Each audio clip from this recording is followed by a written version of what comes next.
Fala, meus amigos, estamos começando aqui mais um vídeo do canal e hoje a gente vai falar mais uma vez sobre a questão da Palestina, né? O conflito lá não se resolveu ainda, o massacre, na verdade, que o Netanyahu está fazendo lá com os palestinos, matando crianças, destruindo hospitais, um negócio inacreditável, e o Conselho de Segurança da ONU, né? Inclusive o Brasil ali protagonizando, já tentou minimizar esse problema lá.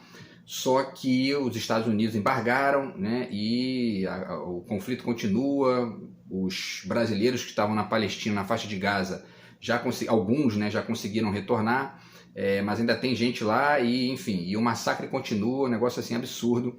E aí a gente vai fazer uma reflexão hoje em cima de um texto do Itamar Vieira Júnior, tá, que é um escritor brasileiro, autor inclusive aqui do Torto Arado, né, que é esse romance super premiado aí, ganhou Oceanos, ganhou Jabuti, tá? Ele tá aqui na minha lista, né, dos próximos livros aí a ler, não consegui ainda um tempo para ler o Torto Arado, mas vou conseguir. Então a gente vai falar hoje um pouquinho sobre um texto que o Itamar Vieira Júnior escreveu para a Folha de São Paulo, tá? Falando sobre a questão lá da Palestina, tá?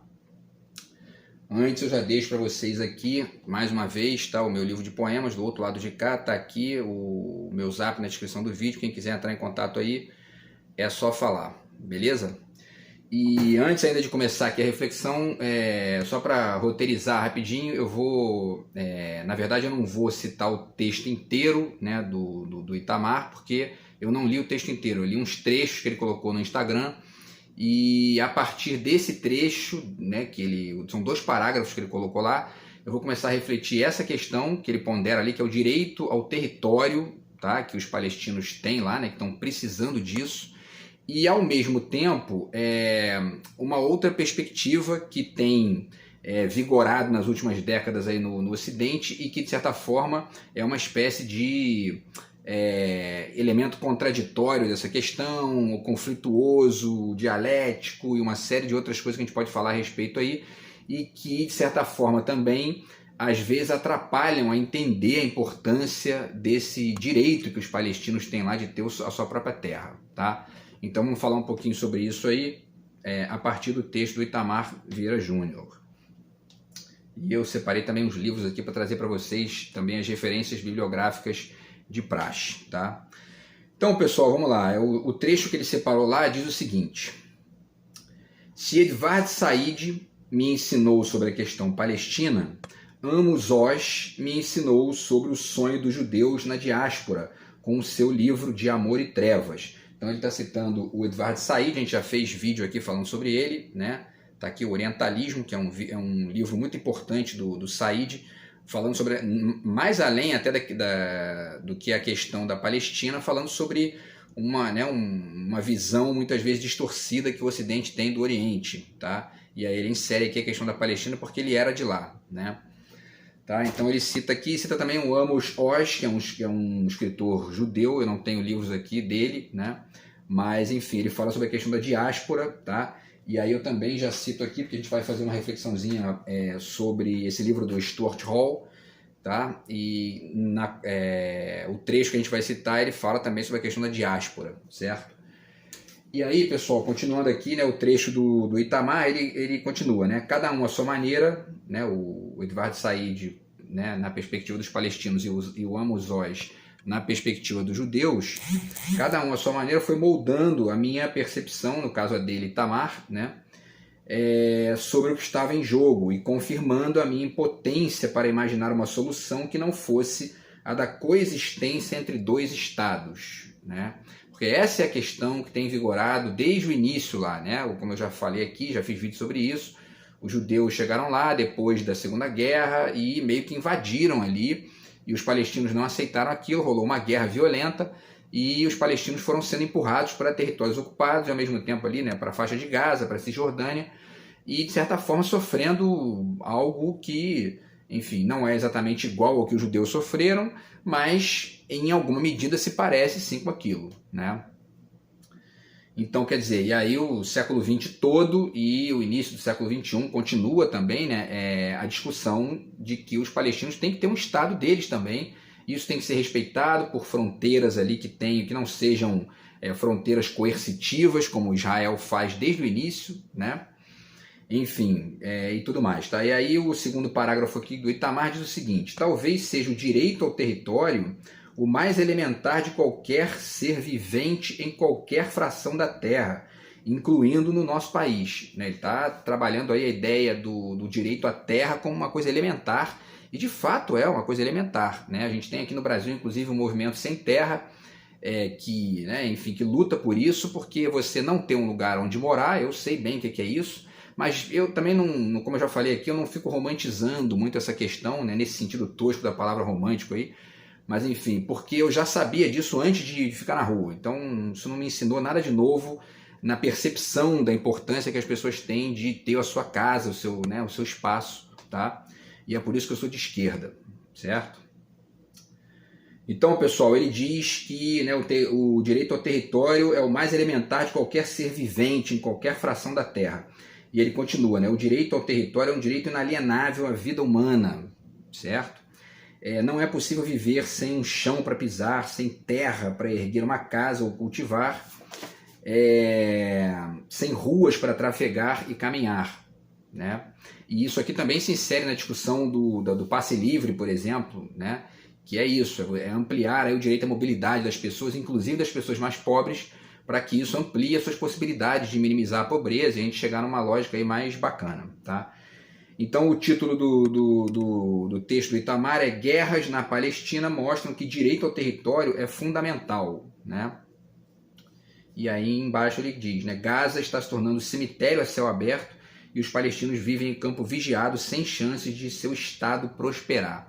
E aí, pessoal, eu chamo a atenção aqui para o seguinte, né? A gente tem um debate no Ocidente, e por que é importante citar o Ocidente? Porque o Ocidente geralmente protagoniza essas discussões, né, na medida em que as grandes potências são, né, quase todas do Ocidente e produtoras de hegemonia cultural, de hegemonia discursiva, etc. Né? A gente tem ali a China e tal também, que está aí crescendo nos últimos 20 anos, e lá no Oriente tem, né, os árabes também têm uma força muito grande ali. Agora, no Ocidente, o que prevalece no Ocidente é o discurso da globalização. Né? Desde que caiu o Muro de Berlim para cá, a União Soviética foi sendo ali, né, enfim, desfeita. Esse discurso da globalização passou a vigorar como aquilo que é a ponta de lança aí do pensamento e em tudo, na filosofia, na arte e tudo mais. E, de certa forma, isso se infiltra na política também, né, nas suas mais variadas formas ali, né?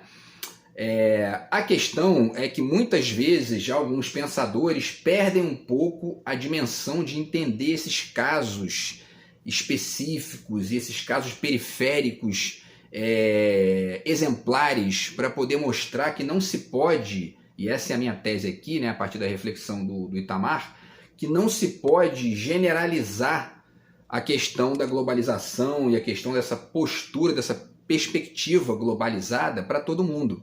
Porque tem gente que não chegou nem ainda no seu estado, né, no seu local, de ter ali um lugar para chamar de seu, para que se possa depois ampliar isso aí para uma lógica mais ampla, de ampliar para uma lógica mais, enfim, mais globalizada, mais cosmopolita, etc. Né? Então essa é uma discussão que tem que ser feita, porque senão a gente fica defendendo, né, a globalização de uma maneira ingênua. Né? Então, para começar, e aí, né, em cima dessa questão ainda, antes de começar a reflexão, em cima dessa questão que ele falou aqui, né, que o Itamar fala sobre né, o direito de erguer uma casa, ou cultivar, e de ruas para trafegar e caminhar, já cito o Baudelaire aqui, né, que fala muito disso aqui também, o spleen de Paris e tal, essa discussão aí é muito importante, tá, o direito de caminhar, e que de certa forma também está inserido nessa questão do passe livre, né. Então, pessoal, por que essa questão é importante, né? Essa questão do Estado, essa questão ali do seu lugar? Porque isso remete, dentre outras coisas, à questão da identidade e à questão da política, né? Então tá aqui, ó, a identidade cultural na pós-modernidade.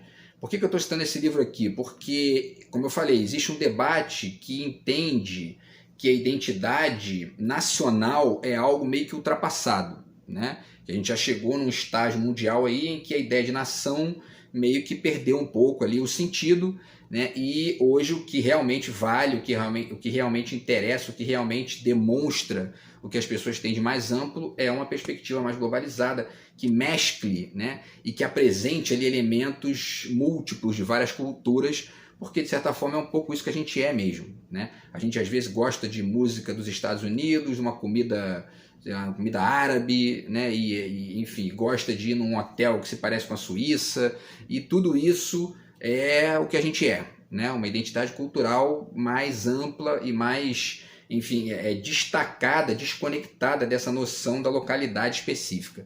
A questão é que isso é muito interessante, muito bacana, mas é muito legal voltar para casa, né, e dormir no aconchego do seu lar, né? E tem gente que não tem isso.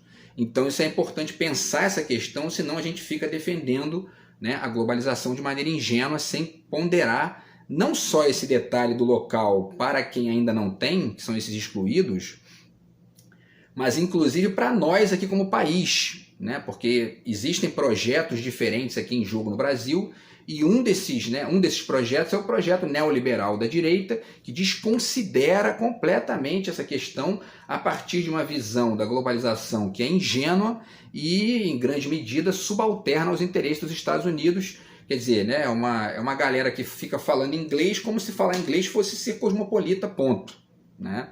E não, muitas vezes, assumir uma lógica ali que acaba sendo subserviente a interesses que não interessam para a gente, né? Interesses que são deles, não nossos. Tá? Enfim, pessoal, e aí então o Stuart Hall fala aqui de várias coisas.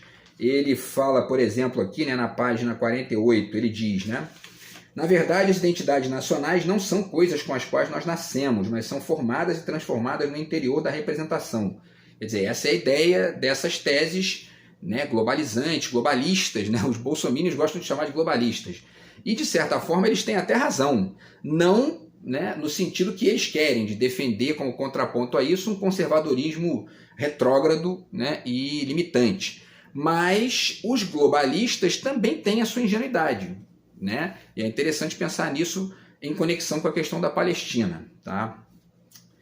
E aí o Stuart Hall continua e ele dá alguns exemplos aqui, tá, de formas nas quais essa representação se constrói na cabeça da pessoa ali de maneira não natural, né? Ninguém nasce com a ideia de país, né, na cabeça, né? E aí ele fala de algumas formas nas quais essa ideia vai sendo construída na cabeça da gente.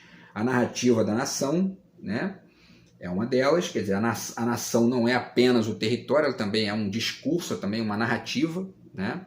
Ser brasileiro não é só pisar no nosso chão aqui, mas é também perceber isso aqui como, né, uma lógica simbólica, né?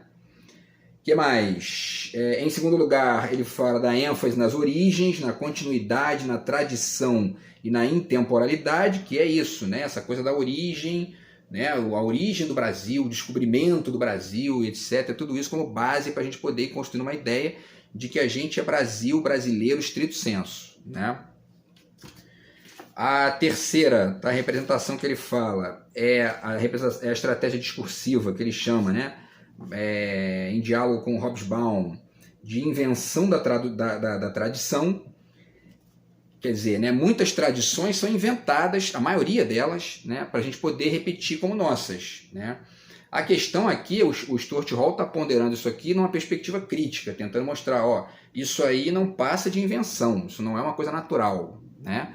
E tudo bem, beleza, não é realmente natural, porém isso ao mesmo tempo constitui ali um certo agrupamento, uma certa perspectiva de grupo para algumas pessoas, para todo mundo, né, em maior ou menor medida, e mesmo para os bandidos que perseguem pessoas na rua, né, que cometem crimes contra os outros, mas eles também, ainda que eles saiam muitas vezes impunes, né, dos crimes que eles cometem, eles estão em maior ou menor medida subditos a isso aqui também, né? E aí o quarto exemplo que ele cita, né, é a narrativa da cultura nacional, né, como um mito fundacional, aquele mito de fundação do país, que no caso do Brasil é meio, né, discutível também isso aí, tem uma série de teses a esse respeito, tá?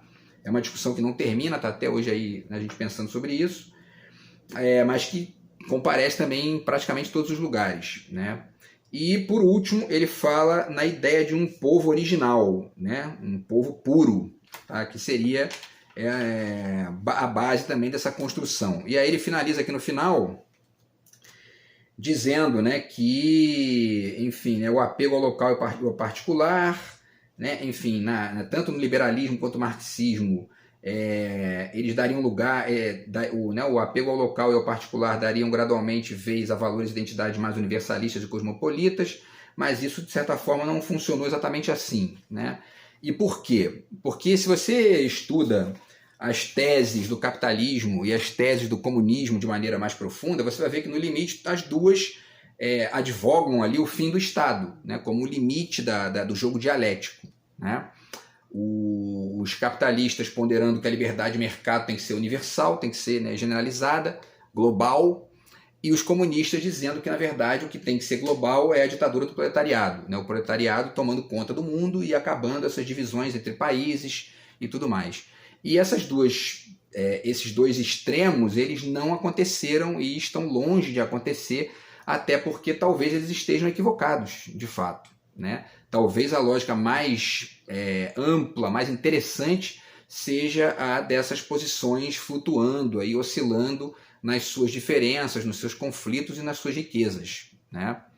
Enfim, e essas visões globalistas, né, eu estou me apropriando aqui da palavra dos bolsominions para poder utilizar de maneira crítica para pensar a Palestina, elas muitas vezes não consideram esse outro lado da moeda, que é o quê? A ideia do local, né?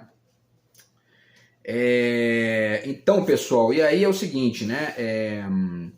Só para ficar um exemplo aqui, tá, disso que ele fala das tradições inventadas, né? O Anthony Giddens fala aqui da questão do kilt, que são aquelas saias, né, dos escoceses, que na verdade foram criadas por um inglês, né?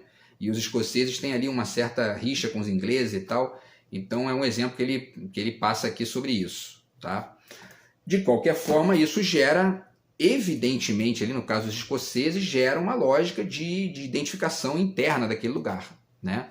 Então não significa que porque é uma tradição inventada seja menos importante no sentido de gerar essa identificação e essa conexão com a terra, com o local, né? Enfim, tá? E aí o próprio Manuel de Barros chama isso também de memórias inventadas. Ele está falando isso aqui até no nível mais pessoal, né? Mas isso serve também para aquilo ali que o Anthony Giddens está ponderando e que o Stuart Hall também fala. E aí é o seguinte, né? Os palestinos também têm as suas memórias inventadas, né? E isso meio que está sendo ignorado aí por Israel, está sendo ignorado pelos Estados Unidos e por todos esses senhores da guerra aí que adoram ficar ganhando dinheiro com a morte dos outros, com o problema dos outros, com, enfim, né? Com as questões dos outros, tá? E aí é o seguinte, né? E, quer dizer, também vou citar mais algumas referências aqui que ajudam a superdimensionar essa questão aí, tá, da globalização como a grande identidade do contemporâneo, né? O Borges tem um conto aqui chamado Ourica, né? Que tem um diálogo aqui entre essa personagem e um colombiano, e aí ela pergunta o que é ser colombiano, na página 18, né? Ele diz, não sei, é um ato de fé. Aí ela diz, é como ser norueguesa, né? Então, quer dizer, essa ideia da construção da identidade nacional e cultural como algo inventado, e o Borges, cosmopolita como era, né, obviamente que ia trabalhar isso de maneira brilhante na obra dele, tá? Um outro exemplo disso também são as identidades plurais ponderadas pelo Mia Couto, tá? Nesse livro aqui genial dele, tá? Já falei bastante aqui sobre isso. Agora, o Mia Couto aqui, ele fala bem claramente aqui, quando a gente pega aqui o trecho que ele fala na página 24, ele diz, o que advoga é um homem plural munido de um idioma plural, ao lado de uma língua. O que é o plural para ele? O plural para ele não é essa globalização cosmopolita sem terra, né? E porque, inclusive, essa expressão sem terra na cabeça dos ricos é como flutuar nos seus jatinhos, conhecendo as culturas diferentes. O sem terra, né? O sem terra lá que não tem nem casa, né? A expressão é a mesma, mas está demonstrando uma outra coisa, né? E aí o Mia Couto continua, ao lado de uma língua que nos faça ser mundo, que é a língua da globalização, deve coexistir uma outra que nos faça sair do mundo. Aliás, né, que ele fala, ao lado de uma língua que nos faça ser mundo, deve coexistir uma outra que nos faça sair do mundo. E aí que ele chega no ponto. De um lado, um idioma que nos crie raiz e lugar, do outro um idioma que nos faça ser asa e viagem. Esse idioma que nos faz ser asa e viagem é o idioma da globalização. Agora, é preciso defender também o idioma que nos crie raiz e lugar. É isso que os palestinos querem, né? E que eles não têm. Tá? E para finalizar ainda essas referências aqui, o Agamben, que eu já citei aqui também a questão dele, que ele sugere aqui uma estética do refugiado, né, para todo mundo, e isso é muito bacana, mas a questão é que tem gente que não tem nem lugar ainda, que dirá como é que vai chegar nisso aqui. Né? Agora, eu também não estou querendo com isso, né, desmerecer a tese do Agamben, longe disso. Só que eu estou tentando passar aqui a ideia, inclusive conectado com essa questão da Palestina, e também pensando aqui no texto do Itamar Vieira Júnior, que isso, né, esse direito ao território é uma coisa que muita gente ainda nem tem. Então, como pensar em ser um refugiado, né, enfim, cult, né, e pós-moderno, globalizado, se o cara não tem nem lugar nem para morar? Né? E uma reflexão política que seja ampla tem que considerar essas questões, senão fica capenga. Né? Fica uma discussão de rico que, né, enfim, tá, que não pensa na diferença. E por último, né, a questão ainda, e tudo isso aí é muito um cenário dessa modernidade líquida aqui que o Bauman está desenhando, e que é isso, esse líquido dele aqui se aplica inclusive ao Estado-nação também, né, nessa perspectiva mais cosmopolita. Tá? Porém, pessoal, existem vários grupos que não têm nem lugar ainda. Né? Cito aqui de novo o Ailton Krenak, já fiz vídeo aqui sobre esse livro, e ele fala aqui que, né, que o grupo dele, dos indígenas lá, dos Krenak, eles se sentem encurralados e refugiados no próprio território há muito tempo. Né?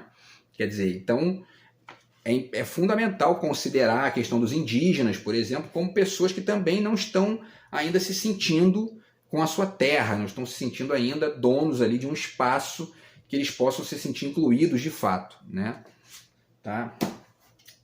Outros exemplos aqui que também demonstram esse caráter muito problemático dessa questão, tá? De globalistas e nacionalistas. Né?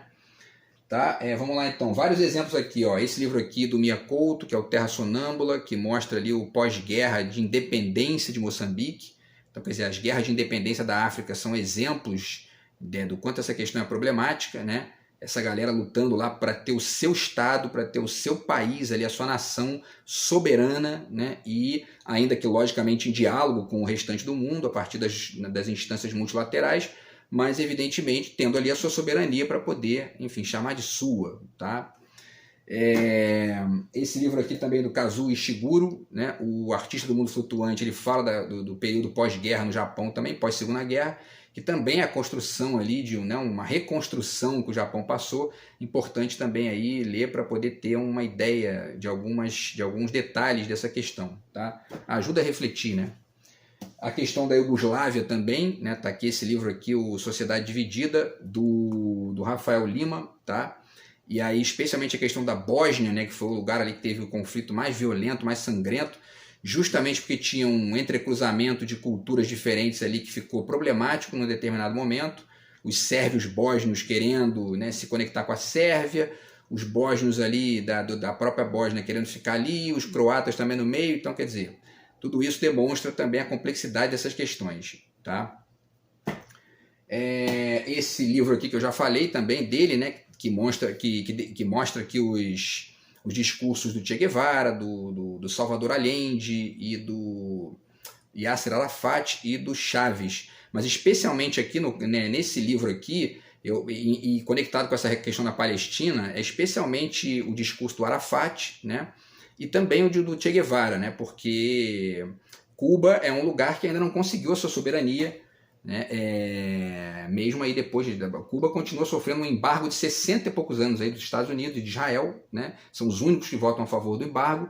E, quer dizer, né? E aí é importante conhecer também a história, né? Já falei desse livro aqui também, tá? O Noturno de Havana, que demonstra como é que era Cuba antes da Revolução Cubana e daquela guerra que foi travada ali por esses revolucionários para poder tentar recuperar a soberania do lugar, que estava na mão ali de mafiosos dos Estados Unidos ganhando dinheiro, escravizando os outros, roubando as riquezas do país ali, a partir de deixando ali um capataz, né, que era o tal do Fulgêncio Batista, tomando conta da ilha, né, para que ninguém fizesse, né, para que ninguém lutasse pelos seus direitos, né.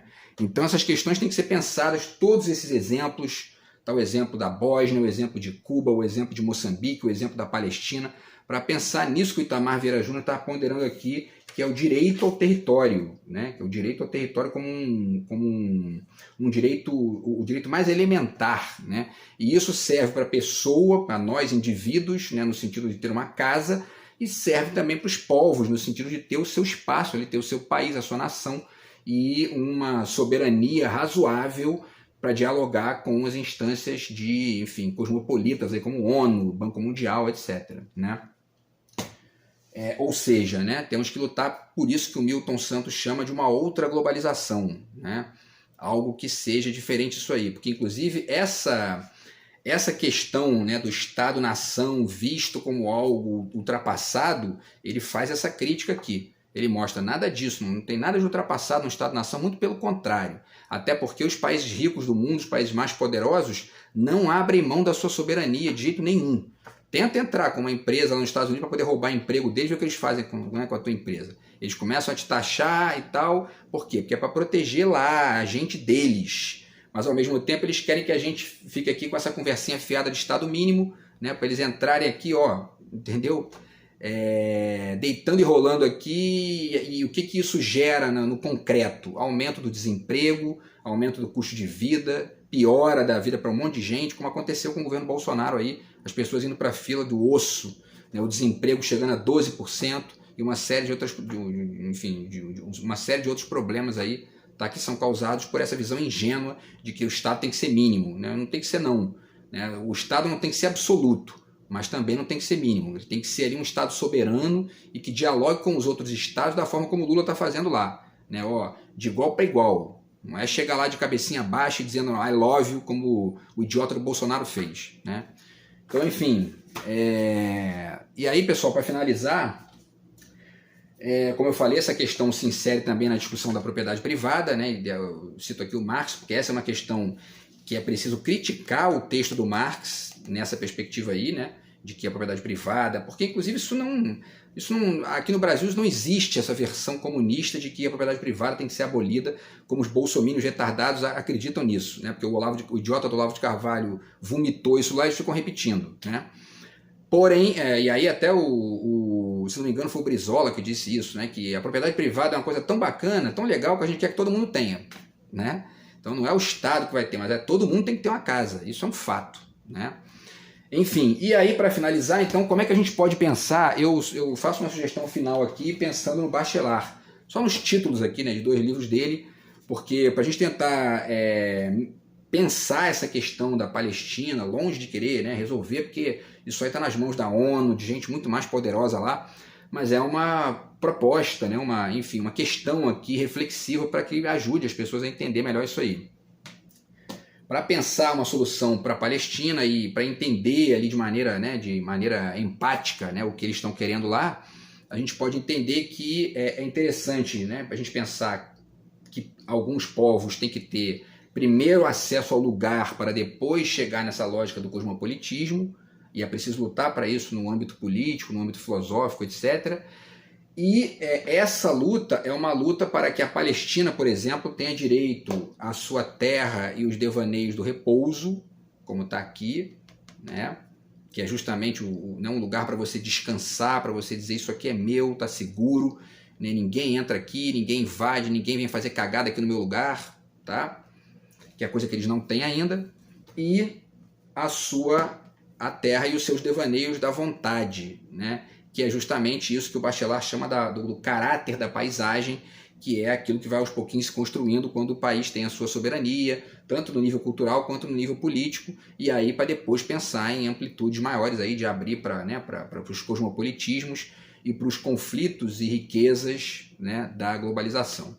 Beleza, pessoal? Então é isso. Essa foi a reflexão de hoje aí em cima do texto do Itamar Vieira Júnior e tentando pensar o sentido dessa luta dos palestinos pelo seu lugar, pela sua terra. Tá bom? Então é isso, a gente se fala no próximo vídeo do canal aí. Grande abraço, tamo junto. Fui.